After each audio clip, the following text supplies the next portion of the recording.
സമയം രാവിലെ 5:30 കേട്ടോ. അടുത്തുള്ള കാവിൽ പൊങ്കാലി ഉച്ചാരമഹോത്സവമൊക്കെയാണ്. അപ്പോൾ ആ പൊങ്കാലയ്ക്ക് പോകാനുള്ള ഒരു തയ്യാറെടുപ്പിലായിരുന്നു.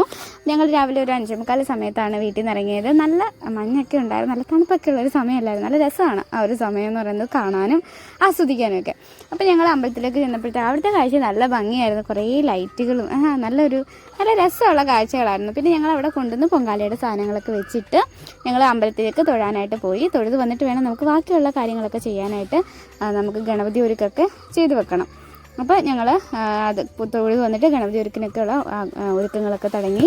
അപ്പോഴത്തേക്ക് ആൾക്കാർ വന്ന് തുടങ്ങിയിട്ടേ ഉണ്ടായിരുന്നുള്ളൂ. ഇവിടെ ഒരു 7 മണിയൊക്കെ ആവും സാധാരണ പൊങ്കാല തുടങ്ങാനായിട്ട്. അപ്പോൾ ആൾക്കാരൊക്കെ വന്ന് തുടങ്ങി ഇങ്ങനെ തയ്യാറെടുപ്പുകളൊക്കെ ചെയ്തുകൊണ്ടിരുന്നു. അപ്പോൾ അതിനിടയ്ക്ക് അച്ഛൻ ഞങ്ങൾക്ക് വിറക് കൊണ്ടുതന്നു. ഞങ്ങൾ കൊണ്ടുവന്നിട്ടുണ്ടായിരുന്നില്ല, വണ്ടിയിൽ വെച്ച് കൊണ്ടുതരികയായിരുന്നു. അപ്പോൾ അച്ഛൻ്റെ വക കുറേ നിർദ്ദേശങ്ങളൊക്കെ തന്നു, അല്ലെ അങ്ങനെ വെക്കും ഇങ്ങനെ വെക്കും എന്നൊക്കെ ഉള്ളത്. അപ്പോൾ അതൊക്കെ ചെയ്ത് ഞങ്ങളിങ്ങനെ അതുള്ള കാര്യങ്ങളൊക്കെ സെറ്റാക്കി. ഇനി നമുക്ക് പൊങ്കാല അടുപ്പിൽ നിന്നുള്ള തിരി കൊണ്ടുവരണമല്ലോ, ഈ വിളക്ക് കത്തിക്കാനും അതേപോലെ തന്നെ നമ്മുടെ പൊങ്കാല അടുപ്പ് കത്തിക്കാനും ഒക്കെ. അപ്പോൾ അതിന് വേണ്ടിയിട്ട് ആൾക്കാരെല്ലാം ഇതെല്ലാം റെഡിയാക്കി വെച്ചിരിക്കുകയായിരുന്നു. അപ്പോഴത്തേക്കും അവർ വിളക്ക് കൊണ്ടൊക്കെ വന്നു. ഞങ്ങൾ അതിൽ നിന്നൊക്കെ നാളം എടുത്തിട്ട് വിളക്കൊക്കെ കത്തിച്ചു. അതുപോലെ തന്നെ നമ്മുടെ പൊങ്കാല അടുപ്പൊക്കെ കത്തിച്ച് നമ്മൾ പൊങ്കാല ഇടാനായിട്ട് തുടങ്ങി.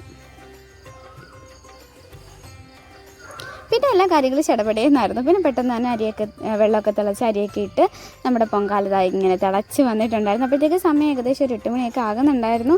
അപ്പോഴത്തേക്ക് നമ്മുടെ പൊങ്കാലയൊക്കെ തിളച്ച് എല്ലാം റെഡി ആയിട്ടുണ്ടായിരുന്നു. ഇപ്പം ഞാൻ പാൽപ്പായസമാണ് ഇട്ടത്. അപ്പോൾ അതെല്ലാം ചെയ്തു, പാലൊക്കെ ഒഴിച്ചു. നമ്മളിങ്ങനെ പൊങ്കാല എല്ലാം ഒരുക്കി വെച്ച് കഴിഞ്ഞിട്ട് പിന്നെ എഴുന്നള്ളത്ത് വരാനുള്ള കാത്തിരിപ്പിലായിരുന്നു.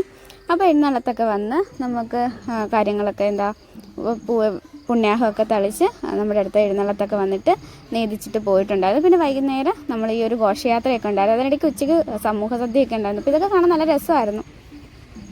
ഈ ഘോഷയാത്രയുടെ കൂടെ മയിലാട്ടം, പിന്നെ അമ്മുംകൂട, അങ്ങനെ കുറേ കലാരൂപങ്ങൾ, അങ്ങനെയൊക്കെ കുറേ കാര്യങ്ങളുണ്ടായിരുന്നു. ഇപ്പോൾ 1-2 വർഷങ്ങൾ കൊണ്ട് അതൊന്നും ഇല്ല. അപ്പോൾ അതിൻ്റെ ഒരു വൈബ് കുറച്ച് കുറവുണ്ട്. ഈ കുറച്ച് ഇങ്ങനെ കുറേ ഉള്ളൊരു ഡാൻസ് അത്രയൊക്കെ ഉള്ളൂ.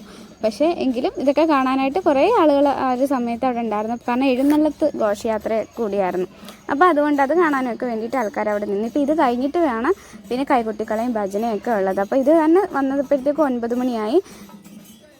അതുകൊണ്ട് ഞങ്ങൾ പോകുന്നില്ല കേട്ടോ. ഞങ്ങൾ അവിടെ തന്നെ നിന്നു. എന്നിട്ട് ഞങ്ങൾ കുറേ വെച്ചുവാണിയൊക്കെ അടുത്തൊക്കെ വന്ന് കപ്പലണ്ടിയൊക്കെ വാങ്ങിച്ച് കുറിച്ചുകൊണ്ട് ഞങ്ങൾ അവിടെ തന്നെ നിൽക്കുകയാണ് ചെയ്തത്. കാരണം അപ്പം തന്നെ കൈകൊട്ടിക്കളി ഉണ്ടാകുമെന്ന് അവരിങ്ങനെ അനൗൺസ് ചെയ്തിരുന്നു. കാരണം അത് കഴിഞ്ഞിട്ട് വേണമല്ലോ അവർക്ക് ഭജന തുടങ്ങാൻ വേണ്ടിയിട്ട്.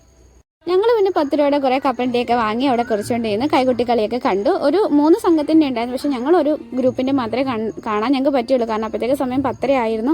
നാളെ വർക്കിംഗ് ഡേ ആണ്, എല്ലാവർക്കും സ്കൂളിലും കോളേജിലും ജോലിക്കും ഒക്കെ പോകണം. അപ്പോൾ അതുകൊണ്ട് ഞങ്ങൾ ആ ഒരെണ്ണം മാത്രം കണ്ടിട്ട് പോന്നു. അപ്പോൾ ഇത് കഴിഞ്ഞിട്ട് ഭജനയൊക്കെ ഉണ്ടായിരുന്നു. പക്ഷേ അതൊന്നും കാണാനായിട്ട് നിന്നില്ല. എങ്കിലും നല്ല രസമുള്ളൊരു ഡേ ആയിരുന്നു. നമ്മൾ ഇനി ഈ ഒരു ദിവസത്തിന് വേണ്ടിയിട്ട് ഇങ്ങനെ കാത്തിരിക്കുന്ന ഒരു ദിവസമാണ്. അപ്പോൾ ഈ ഒരു വീഡിയോ ഇഷ്ടപ്പെട്ടെങ്കിൽ ലൈക്ക് ചെയ്യാനും കമൻറ്റ് ചെയ്യാനും സബ്സ്ക്രൈബ് ചെയ്യാനും മറക്കണ്ട.